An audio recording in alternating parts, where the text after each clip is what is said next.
చిన్ని ఆశలన్నీ చిందులేసెనే కమ్మనైన మనసులన్నీ కలిసి ఆడెనే. వానాకాలం రైతు భరోసా నగదు బదిలీకి రాష్ట్ర ప్రభుత్వం సోమవారం శ్రీకారం చుట్టింది. ఒకే రోజు 2 ఎకరాల వరకు ఉన్న రైతులకు నిధులు విడుదల చేశారు. ఎకరాకు 6,000 రూపాయల చొప్పున తొలుత ఎకరా ఉన్న రైతులకు, ఆ తర్వాత 2 ఎకరాల వరకు ఉన్న రైతుల ఖాతాలకు నగదు జమ చేశారు. మొత్తం 2 ఎకరాల లోపు ఉన్న 41.25 లక్షల మంది రైతులకు సంబంధించిన 39.16 లక్షల ఎకరాలకు 2,349.84 కోట్ల రూపాయలను బదిలీ చేశారు.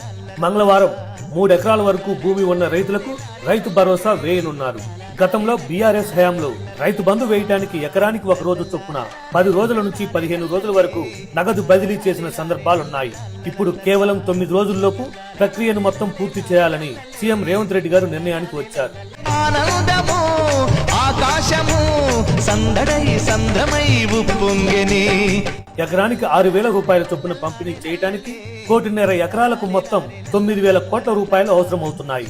ఈ క్రమంలో కేవలం 9 రోజుల్లో 9,000 కోట్ల రూపాయలను మొత్తం 70 లక్షల మంది రైతుల ఖాతాల్లో రైతు భరోసా డబ్బులు వేయాలని సీఎం రేవంత్ రెడ్డి గారు నిర్ణయం తీసుకున్నారు. మరోవైపు క్రయ విక్రయాలు, మ్యూటేషన్ తో యాజమాన్య హక్కులు పొందిన కొత్త రైతులకు కూడా రైతు భరోసా పథకంలో చేర్చేందుకు ప్రభుత్వం ఉత్తర్వులు జారీ చేసింది. ఈ నెల 5వ తేదీ వరకు కొత్తగా పట్టాదారు పాస్ పుస్తకాలు వచ్చిన రైతులను చేర్చాలని, ఈ నెల 20వ తేదీలోపు నమోదు పూర్తి చేయాలని వ్యవసాయ శాఖ డైరెక్టరేట్ నుంచి ఆదేశాలు జారీ చేశారు. ఇది కదా ప్రజా పాలనంటే.